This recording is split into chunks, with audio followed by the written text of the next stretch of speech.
Next property we'll be looking at is 5146 Strawberry Way. It's a bus tour with a difference.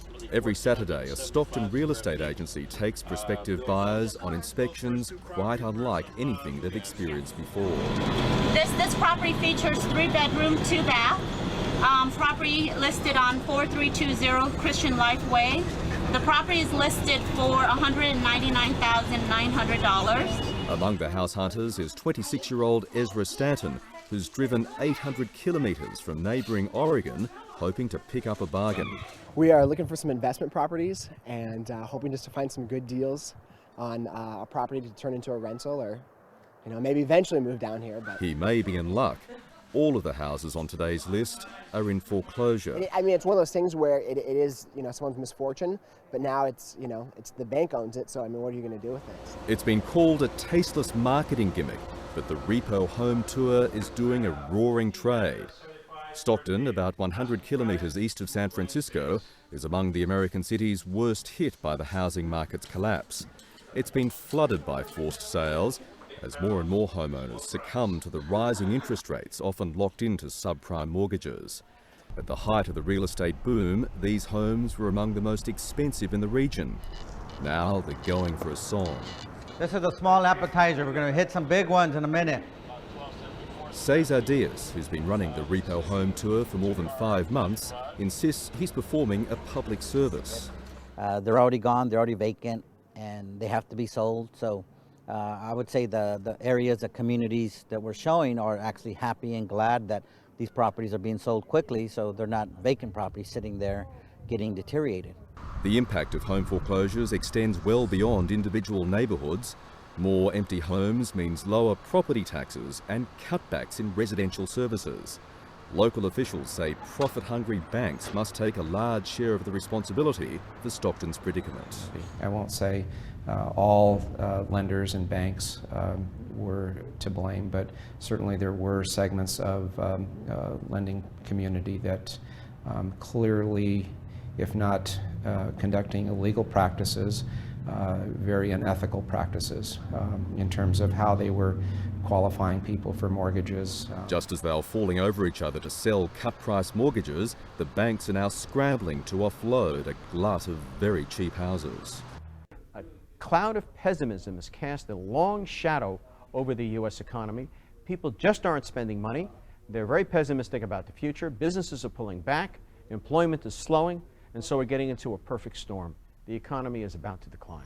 The world's largest economy is teetering on the brink. The US Federal Reserve has just slashed its forecast for economic growth this year.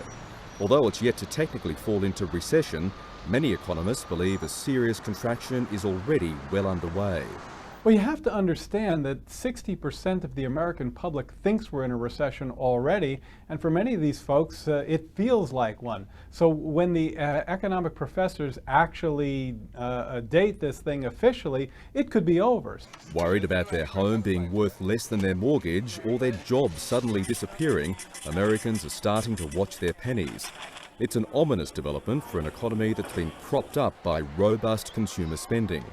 The Bush administration is now showering Americans with cash through a massive economic stimulus package to ease this crisis in confidence.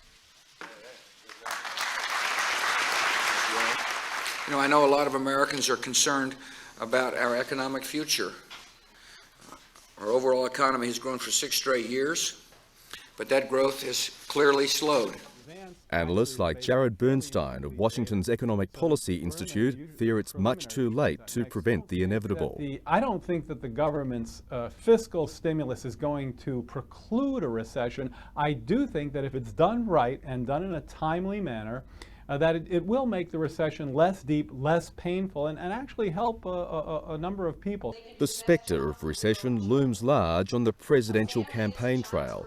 The US economy is by far the key issue in the election, and the Democrats are keenly tapping into voters' anxieties. People are struggling. They're working the day shift, the night shift. They're trying to get by without health care. They're just one paycheck away from losing their homes. But some doubt just how committed the candidates actually are to fundamental economic reform.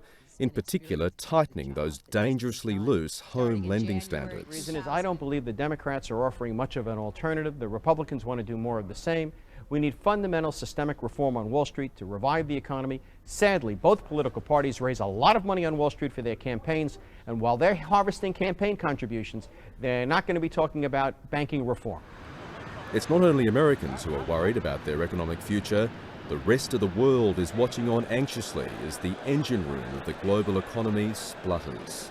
Now, the U.S. consumer has been not just driving our economy, but driving those of many others. And also some of the contagions in our debt instruments are infecting others as well. So it's not good news for the global economy that the U.S. is undergoing these economic stressors. Will it bring the rest of the world down to a global recession? I don't think so. There's still enough strength out there to keep many of those economies going, but it will hurt them too. Just how long America's economic downturn will last is anybody's guess. Even the Federal Reserve Chief Ben Bernanke concedes it'll be towards the end of the year at the earliest before growth may pick up again.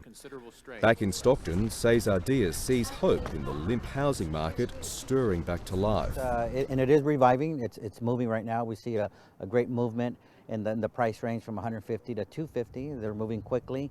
Some of the properties are getting multiple offers quickly, and they're selling. It's likely to be a buyer's market for some time to come.